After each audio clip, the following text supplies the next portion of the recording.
America, land of the free, home of the brave. Or so it's supposed to be. These days, it feels like home of lies and corruption. And of course, what could be more American than rampant consumerism?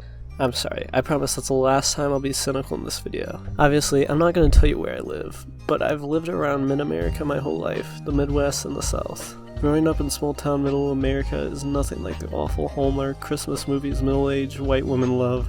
Everyone in mid-America is poor and bored and there's nothing to do. We all found escapism somehow. I found it in video games and YouTube. Many others found it in substances. Alcohol and drug addiction and teenage pregnancy is a huge problem in middle America. And when it comes to travel, no one had money to go anywhere further than a few hours drive. I've never actually met someone from here who's traveled out the country. That's where tourist towns come in. Shining, glimmering lands of beauty and fun that defined our upbringing. You might be confused why I'm praising something I openly admit is a tourist trap.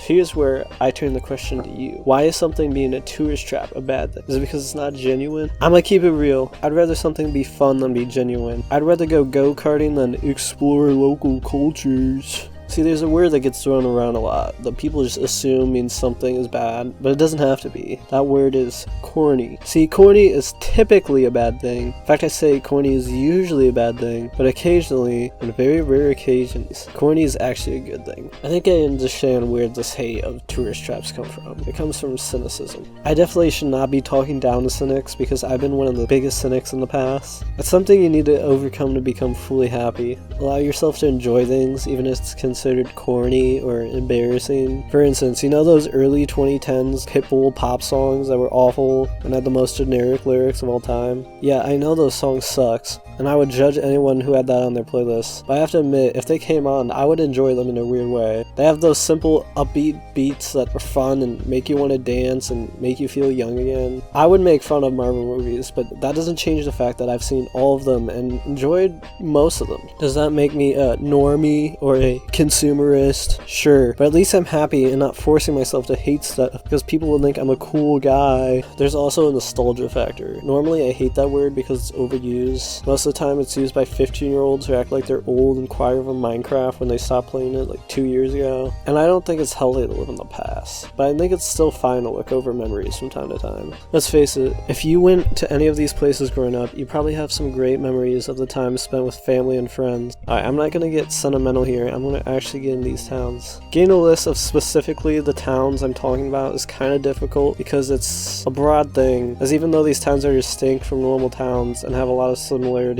Wikipedia refers to them as resort towns, or an urban area where tourism or vacationing is the primary component of the local culture and economy. That's a broad definition and includes way too many places. I'm trying to get it more narrow than that. I'll Venmo $20 if anyone has ever been to Medicine Park, Oklahoma. But there's no really narrow, defined definition for these towns. You kind of just have to make your own list. I ended up narrowing down the list to Niagara Falls, Ontario, Myrtle Beach, South Carolina, Orlando, Florida, Branson, Missouri, Wisconsin Dells, Wisconsin, and Gatlinburg, Tennessee. Now you may be wondering why I said Gatlinburg and not Pigeon Forge. It's because, unless I say otherwise, I'm going to combine them for the rest of the videos and make things simpler. Same thing with places like Kissimmee and Orlando, or the New York side of Niagara Falls and the Ontario side. You may have noticed a notable city missing from this list. Yeah, I exclude Vegas because, well, I'm talking about is mostly like family places, and you know, Vegas is mostly based on gambling and hookers, so I don't think it fits. I want to go where the children at.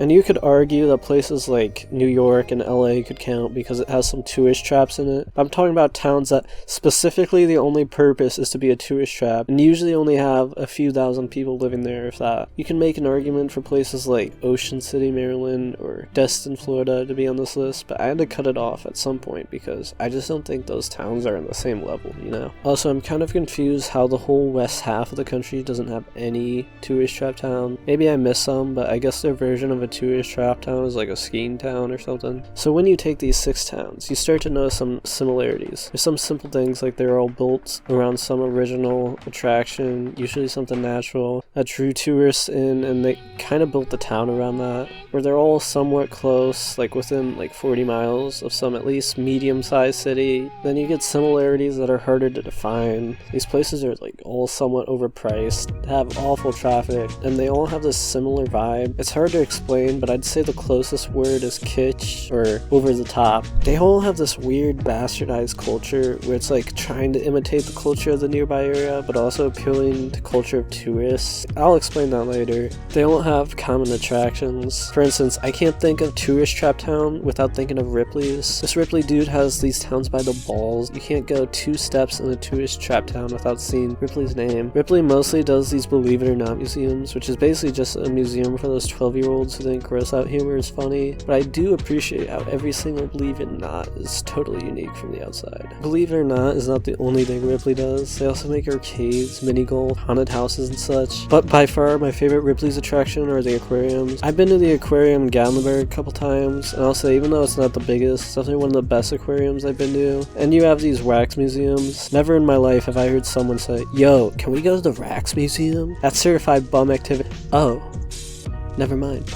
Maybe I was a bit too harsh. Speaking of bum activities, you have these selfie studios. These are kind of a new phenomenon, but it's just a bunch of different sets to take pictures in. I don't know a nicer way to say this, but this is women activities. Scratch that, this is no one's activities. I've never seen anyone in these places. The parking lot's looking like a Left 4 Dead 2 map. Then you have Wonderworks, which is actually pretty good. It's like half easier, but there's stuff to do in it, like laser tags and rope courses. And you got the straight baller activities. The arcades, the mini golf, the laser tag, the go-kart, the museums, the good ones, the water parks, the theme parks. This is the reason we're all here. This is what makes these towns so great. Also, you have the helicopter tours. These are usually pretty good, but also overpriced in what you get. I went in one in Branson, and it was like $20 for just a 5-minute flight, but it was a cool experience. Then there's the dinner shows. You have your usual suspects like Dolly Parton Stampede, Hatfields and McCoy's, Pirate Adventure. Then your more local shows doing covers of popular music. I'll have to admit, I'm not a big fan of these shows. The one time I tried to go one of them, it was like $70 per person, and I can't say this for sure because I've never been to one. I'm gonna guess the food is nothing to write home about. Oh, and you can't forget the souvenir shops. If you never had the privilege of entering one of these esteemed havens, imagine those t-shirt stands at the mall, except all the shirts are like $5. You can break the shirts into 3 categories: Chinese ripoff, weed, and Trump. My 3 favorite things. The first is the Chinese ripoffs. They just take a bunch of copyright characters and put it on a shirt. It's pretty obvious they aren't officially licensed, and they don't have permission to do that. A lot of times the characters aren't even owned from the same IP, they just put them on a shirt. It's pretty funny too because some of these shirts aren't afraid to get kind of offensive, at least compared to what would be associated with that character. There's also the rapper merch, especially the dead rappers. I don't see them much anymore since enough time has passed, but these stores used to be filled with XXXTentacion, Juice WRLD, Pop Smoke merch, which is kind of exploitative if you think about it. Oh, and then you have the weed shirts, which is exactly what you expect. The same 420 stoner jokes the internet has spammed for 20 years. There's a huge overlap in the Chinese ripoff shirts and the weed shirt. A bunch of shirts are just copyright characters smoking a fat doobie. Last time I was in one of these stores, I saw a shirt of Joker with a weed cart and said, "The Toker." It was so hard. I was so close to buying it, but I couldn't because I was with my parents. Then you have the Trump shirts, which most of these towns are in heavily conservative areas, so I guess it makes sense. They have as much in-depth political commentary as a Facebook meme or late night show. It's all just Biden bad, Trump good. It's funny because there's 3 different Trump stores in Pigeon Forge and Gatlinburg alone. Guys, I want you to take a deep look at this one. Look at it.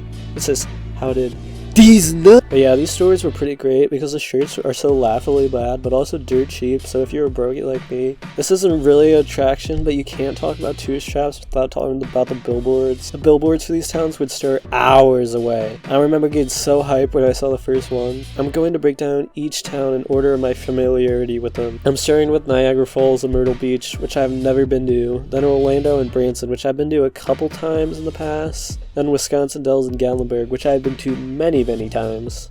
I'm so happy, go lucky me. I just go.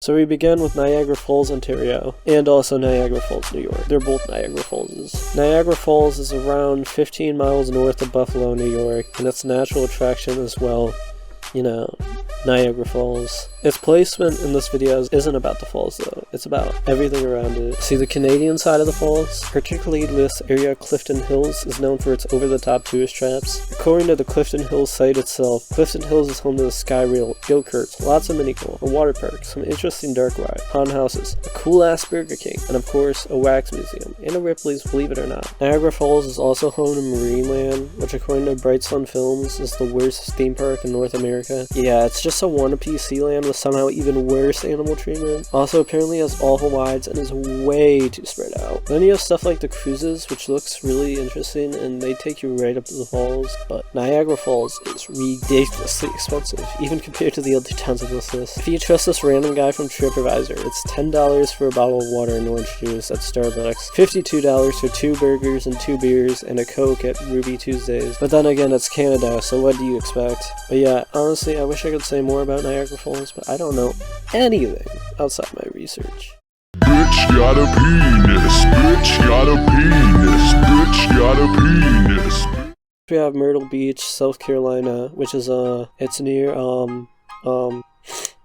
I guess Myrtle Beach itself, even though it doesn't really have a large population, but the suburbs do. Its a natural attraction is the beach, of course, which is said to have the clearest water of any beach in America. But my hot take is the beach is really overrated. Like, swimming's cool, I guess, but it just gets really boring after like an hour. I don't understand how people are obsessed with the beach. The boardwalk, which is home to lots of tourist traps, but is also like a shopping mall. Of course, they have a Ripley's Aquarium here at the boardwalk. And you can zip line across the boardwalk, which looks sick. And these boats doing some GTA ass drifting. Myrtle Beach has an amusement park called Family Kingdom, which looks decent, and it's with a water park. Myrtle Beach also has an even larger water park called Myrtle Wave. Okay, mid-video trivia. Myrtle Beach is home to the largest gift shop in America. What is its name? It's It's the Gay Dolphin. Yeah, legit. That's its name, and it's massive. Oh yeah, if you like cool gift shops, Myrtle Beach isn't too far from the only slightly racist south of the border, which isn't just a gift shop, but also a restaurant, gas station, arcade, motel, small amusement park, mini golf course, fireworks store, and motocross training complex. Also, Myrtle Beach has 6 different mini golf courses. Watching haters wonder why Gambino got the game. Half-tied thicky, all she wanna do is bang.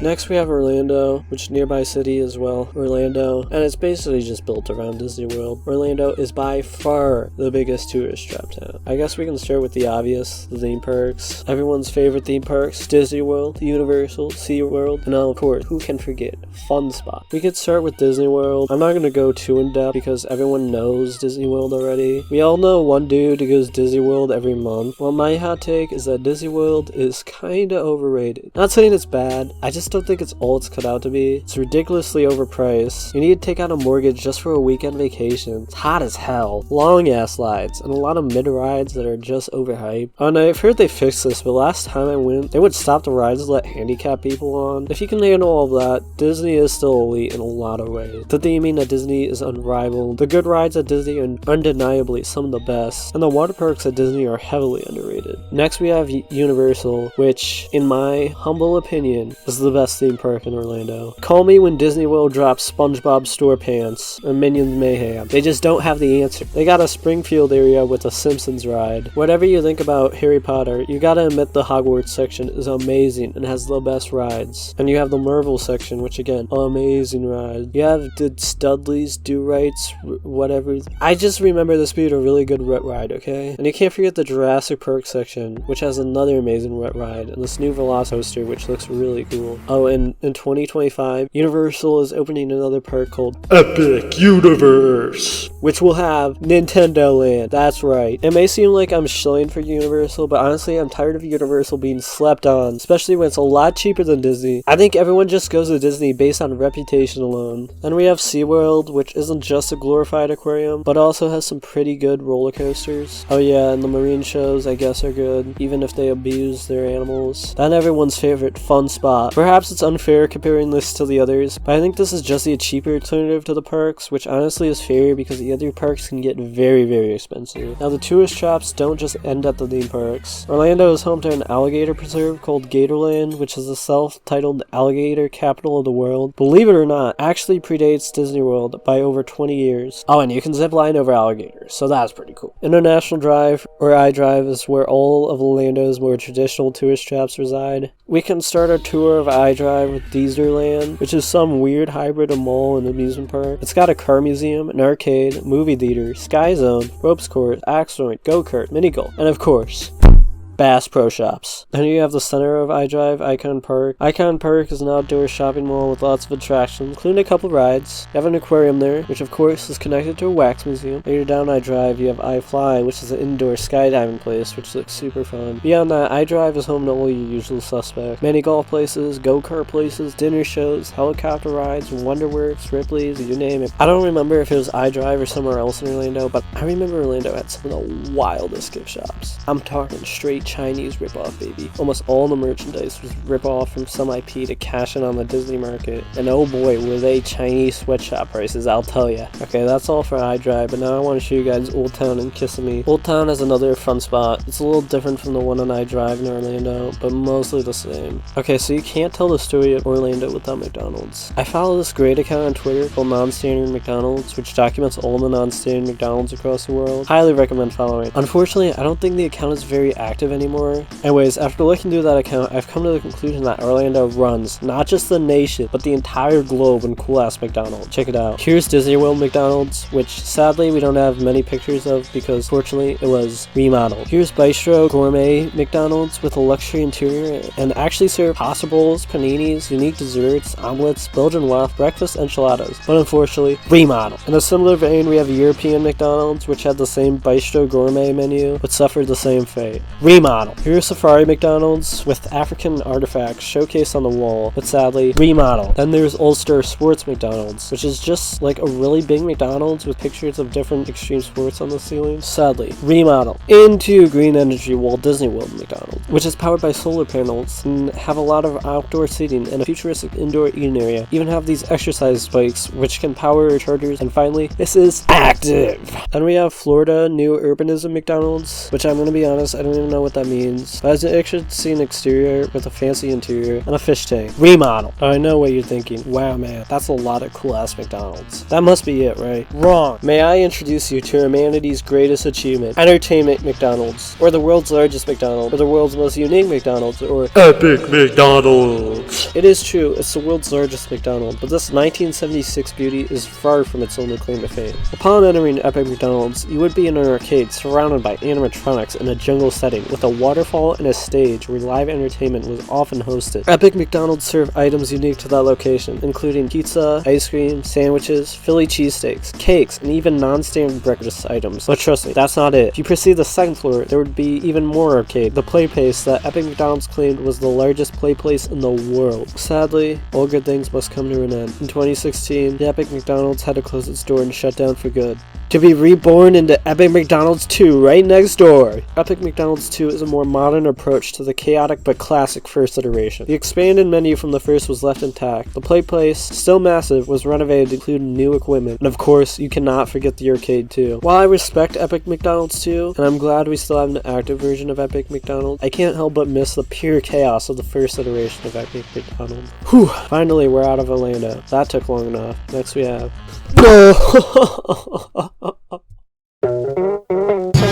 Yeah, breathe in, breathe out. If you're iced up, pull your sleeves out. Branson is a town in southwest Missouri, about 40 miles south of Springfield, Missouri. Branson's local natural attraction is the Ozark Mountain. Come on, man. These are hills. You can't sincerely call these mountains. The average shopper at Walmart is bigger than these mountains. Sorry if it seems like I'm being harsh to Branson, but it's easily my least favorite of the tourist traps I've been to because of its over-reliance on shows. Not to say Branson is trash or even all the shows are bad, I just personally don't like them and I find them really boring. They're all just the same thing, just another band making covers of popular songs while having the least funny skits of all time between them. It just seems like such a waste of time when you could be doing all the fun stuff. Like, this is only for senior citizens. If you're a senior citizen watching this, I'm sorry. Can you please give me your credit card details? There's a reason Bert Simpson calls this Vegas if it were made for Flanders, because it's boring as hell. Oh, and don't even get me started on the traffic. Whose genius idea was to make the main street 3 lane? No, I'm not talking 3 lanes each direction. I'm talking 1 lane on each side with a turn lane. If you're here at an even slightly busy time, it'll be bumper to bumper. Good luck turning onto anywhere without a light. But enough being cynical, because I still do like Branson. I'll start with Silver Dollar City, which is a theme park based on the 1880s Ozark Village. I've always wanted to go to Silver Dollar City, but I never got the chance to, but I've heard amazing things about it. It's owned from the same place that owns Dollywood, so that's a great sign. Silver Dollar City looks beautiful and is said to have some of the best coasters in the country. It's even got a cave tour, which I've never seen in a theme park before. The Strip in Branson is home to everything interesting to Branson. I'll start with the Shepherd of the Hills complex, which is based on the 1907 book of the same name by Harold Bell Wright in the Ozarks. Of course they have a show, but that's not what I'm here to talk about. They have a mountain coaster and a couple different zipline tracks. I was lucky enough to have ridden the big zipline, which is a half mile, which gives you a beautiful view of the Ozarks. See, here's one cool thing I can say about Branson. It offers lots of cool views. See, most of the strip is built on the top of a mountain hill, and the zipline is at the top of an even higher hill. All down the strip is another place I highly recommend, the world's largest toy museum. They have 2 different buildings just filled with toys, and it's cool to see all those historic toys. Take a trip down memory lane of some of the ones you might have owned. It's also cool for the older crowd too. So when I went with my mom, she loved it, looking at all her old toys. A couple blocks down, you have Whitewater, which is a little water park. Even further down, the upper area. I haven't personally been to this one, but it looks amazing. Oh look, the Titanic. A good museum, albeit overpriced. Interesting museum and experience. I've been to the one in Pigeon Forge. It was pretty good. You go down, you have your usual tons of shows, go-karts, mini golf, arcades, all the touristy trap attractions. I don't want to make Branson sound too bad because there is still a lot to do here if you look for it. As for something to do in nearby Springfield, I would recommend the Bass Pro Shop Wonders of Wildlife Natural Museum and Aquarium. At the site of the first and also world's largest Bass Pro Shop, the museum is very nice and make you actually feel like you're in these habitats. And the aquarium is amazing, and I would say the best aquarium I've ever been to. And I've been to some pretty good aquariums. That being said, it's still only the second best Bass Pro Shop. Woo, Memphis, 901 baby, 901. Okay, being objective, the Springfield Bass Pro Shops is better, but that's no disrespect to my glorious pyramid. You can also try hiking in the Ozarks, which I don't know if they have much there, but I know they have some trails, so I guess it's worth a shot if you like the outdoors. Yeah, drinking dope, turn me to a superhero.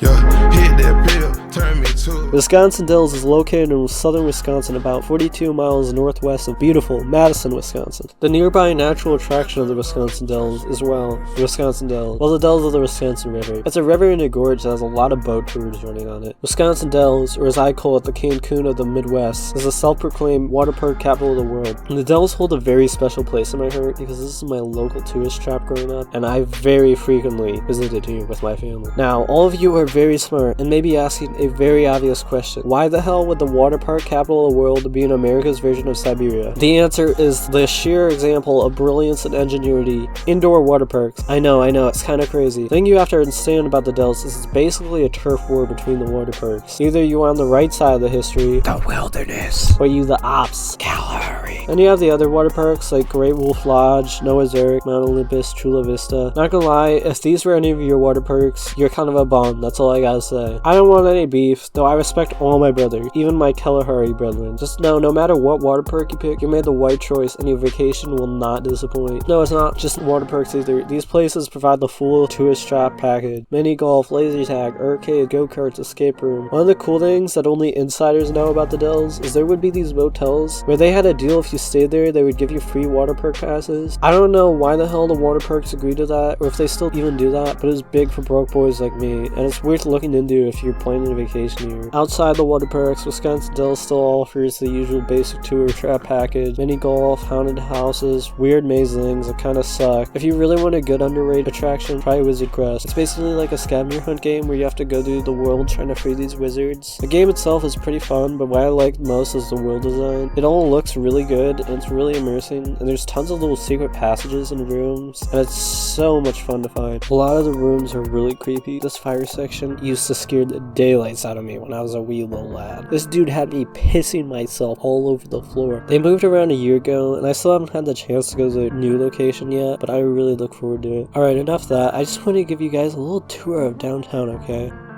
Would anyone like to volunteer and read this out loud? Fine, I'll do it.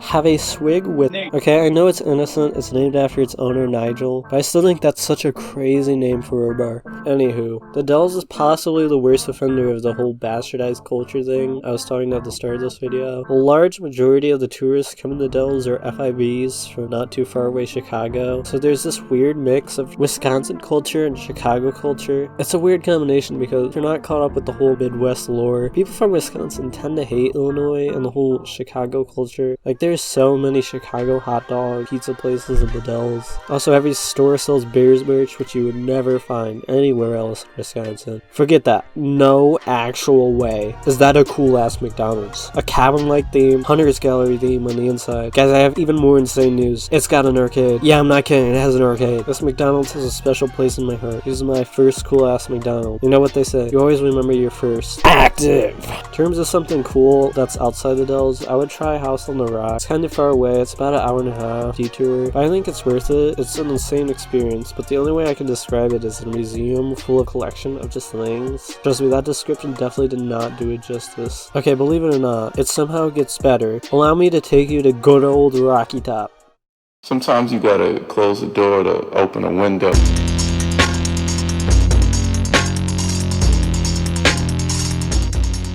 Gatlinburg and Pigeon Forge at Sevierville is a town in Far East Tennessee, about 22 miles southeast of the always magnificent Knoxville, Tennessee. Go Vols! Located in a valley in the Great Smoky Mountains. I would say, out of all the tourist traps, Gatlinburg is the most tourist trap, in a good way. Everything you expect from a tourist trap, Gatlinburg has, and so much more. I would say Gatlinburg probably is my favorite tourist trap. It's definitely a tough battle between it and the Dells, but Gatlinburg is just so much bigger. And I'd say Gatlinburg is the only tourist trap that is overshadowed. See, the Smoky Mountains are a mountain subrange of the Appalachian Mountains and draws 11 million visits per year, making it the most visited national park in America. It's definitely not the best national park in America, but it's the best national park east of the Rockies, you know, where everyone lives. The Smokies are home to many beautiful trails. To well, all these. I don't feel like reading this. One annoying thing is how, depending on where you're coming from to get to the Smokies, you have to drive through Pigeon Forge, and it's annoying traffic. Which isn't as bad as Branson, because they're not stupid enough to make the main road one lane, but can still be bad during summer and weekends. You can avoid Gatlinburg due to the Smoky Mountain Bypass, which has these amazing views of Gatlinburg from the mountain. The Smokies offer such a cool backdrop to the town. Like when you first get off the highway, get to the top of that hill in Sevierville, and you see the huge mountain in the background, and you already know you're about to have a bomb weekend. Okay, that's great and all, but imagine you add the greatest theme park in the world to all that. Dollywood, originally Silver Dollar City, Tennessee. That's a callback.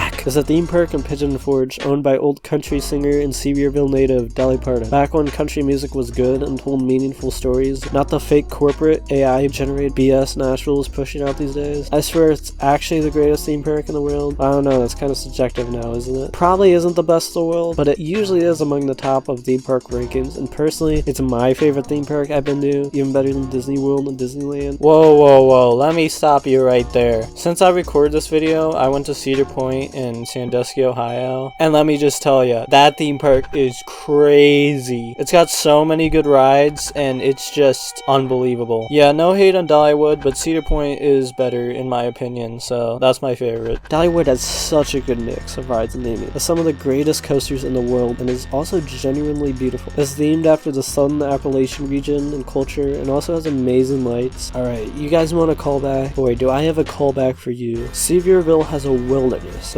in the Smokies, and it's not as good as the wilderness in the Dells. Not to say it's bad, it just doesn't hit the same, you know? I think the problem is it's just not as big as the one in the Dells. It only has one indoor park compared to the Dells 3, but both have outdoor parks. But it also might just be my nostalgia factor speaking. There also is the outdoor water park Smoky Mountain next door, owned by the Wilderness, that opened in 2020. It looks like a pretty good water park. Okay, let's fast forward to Gatlinburg, shall we? Not to say there's nothing cool in Pigeon Forge, because there's a lot, but it's just a lot of what I went over the past 5 towns. Well, here, we have it. All this time, and we finally made it to the beautiful Gatlinburg Valley. I'll start with Hillbilly Golf. Normally I skip mini golf places because, you know, a dime a dozen, but this one is actually really unique. Branded itself as the world's most unusual, Hillbilly Golf is a mini golf course built on the side of the mountain, and you need to take a trolley up to the top. Also, the course itself is very unique with lots of obstacles. Next, I'll take you to Ripley's Aquarium in the Smokies, the self-proclaimed best aquarium in the US. Yeah, I don't know about all that, but it is a really good aquarium. I like this tall thing that goes underneath the tank. In Gatlinburg, There are a few mountain coasters, which are roller coasters that take you up to the top of the mountain and work on gravity alone. They're usually very fun. Another common unique thing in Gatlinburg is these places that take you up to the top of the mountain to see the views. There's a sky bridge, which is the US's longest suspension bridge, and takes you up in a ski lift. It's pretty cool, but you have similar views on the Smoky Mountain Bypass, which has spots you can park and overlook the town, and also is free. Then you have Gatlinburg, which I'd say is a lot more than just a place to get a nice view. Gatlinburg has you take a tramway to the top, although you could drive for free, and it has a mountain coaster, ice skating rink, miniature zoo, and a little mall. But the big draw is during the winter, Gatlinburg has skiing, which is not something you see much in the south, eh? Next is my favorite, Anarchista. Same concept. You lift up. At the top there's like this village thing, you get ziplining, mountain coaster, tree bridge line thing. At night there's my favorite, a light show thing, which looks cool as hell. And apparently there's some huge expansion coming in spring of 2023, but as of recording it's May 21st, and I can't see anything else about it, so I don't know. Gatlinburg has been another victim of this culture bastardization, because Gatlinburg is kind of the vacation hotspot of the South. East Tennessee didn't even support the Confederacy because they couldn't farm because there wasn't any flat land. Yet there's lots of stores that sell Confederate flag merch. A couple years ago, I found this shirt in a t-shirt shop in Gatlinburg that said, "I salute Confederate flag with affection, reverence, and devotion to the cause for which it stands." Oh look, it's on sale for $2. Also, there's loads of Alabama and Georgia merch, which you would never see in East Tennessee. Sadly, I bring horrible news. There is no cool ass McDonald's in Gatlinburg. But I have something even better. Furry Bait Gas Station! Buc-ee's is a chain of gas stations and convenience stores that started in Texas, but has recently expanded all across the South in the last few years. Buc-ee's is known for being absurdly large and having an amazing convenience store with actually good food, and also just genuinely having a Disney World-like environment. The 74,000 square foot, 120 gas pump Seaverville Buc-ee's, opening June 26, will hold the title of largest Buc-ee's, and therefore largest convenience store in the world.